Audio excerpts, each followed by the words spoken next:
tapi dengan satu dua orang yang kemudian menyebabkan tercorengnya nama institusi, kita sebagai garda terdepan yang menjaga citra Polri, kita lakukan penegakan secara tegas dan keras.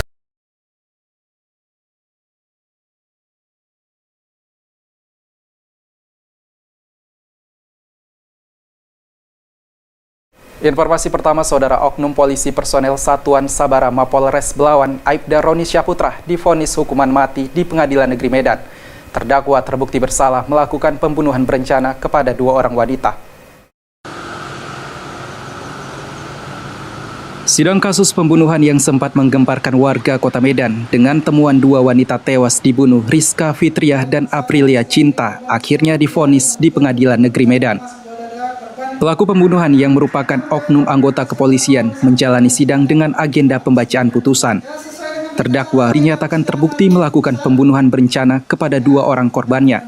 Saudara, istri Hakim Pengadilan Negeri Medan Jamaluddin Zuraida Hanum divonis hukuman mati. Zuraida dinyatakan bersalah melakukan pembunuhan terhadap suaminya.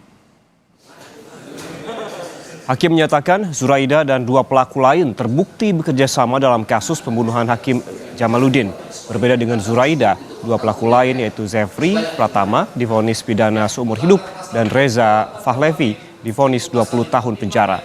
Perbedaan vonis ini karena Zuraida menjadi inisiator pembunuhan terhadap suaminya sendiri dan kejahatan dilakukan terhadap pejabat negara. Tersangka pembunuhan terhadap wanita bernama Vina Aisyah Pratiwi 20 tahun yang jasadnya ditemukan di jurang kawasan Pancet pada Rabu 24 Juni 2020 terancam hukuman mati. Mereka terancam hukuman mati karena polisi mengenakan pasal pembunuhan berencana.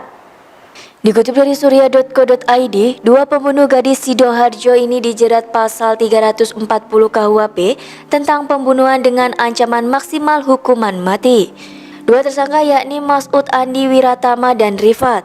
Polda Metro Jaya telah menggelar rekonstruksi kasus mutilasi pria berinisial DS di Bekasi pada Rabu 16 Desember 2020. Motif pembunuhan disebabkan pelaku yang kesal dengan korban yang sering memaksa berhubungan sesama jenis. Lantaran memiliki motif pembunuhan yang direncanakan, remaja pelaku pemutilasi berinisial AYJ 17 tahun di Bekasi terancam mendapatkan hukuman mati. Kanit 1 Resmob Ditreskrimum Polda Metro Jaya AKP Herman Etko Simbolon mengatakan tersangka kasus mutilasi berinisial AYJ 17 tahun di Kota Bekasi diancam hukuman mati. Jadi apa kegunaan daripada rekonstruksi ini adalah benar-benar apa yang dituangkan dalam berita acara itu diyakini betul-betul dilakukan oleh tersangka. Jadi ada 17 adegan ya dalam kegiatan tersebut, dan kami juga sampai saat ini sudah memeriksa sekitar 17 orang saksi.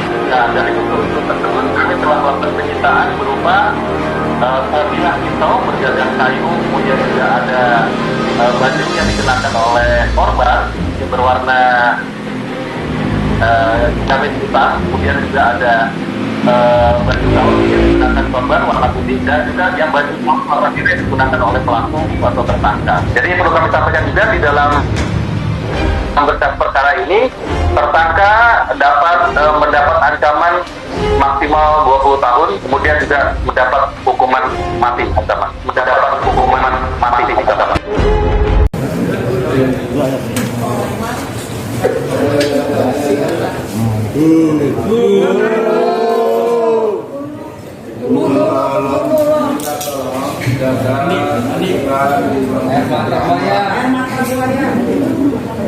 Matanya pakai jilbab bisa juga bukan. Ini nggak bisa langsung.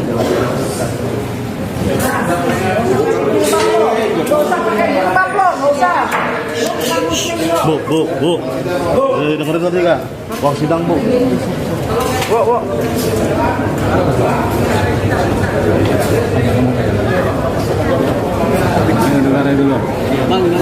Bang, gimana bang? Ada yang mau disampaikan nggak bang? Ada dakwaannya, ada yang keberatan nggak bang?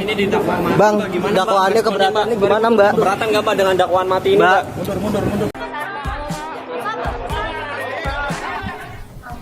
Kan Pak Kapolri sudah mengumumkan tersangka FS untuk tersangka baru kasus yang kemarin Bapak tekankan untuk diungkap begitu Pak.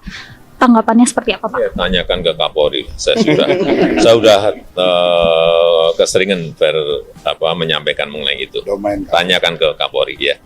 Karena udah jelas semuanya.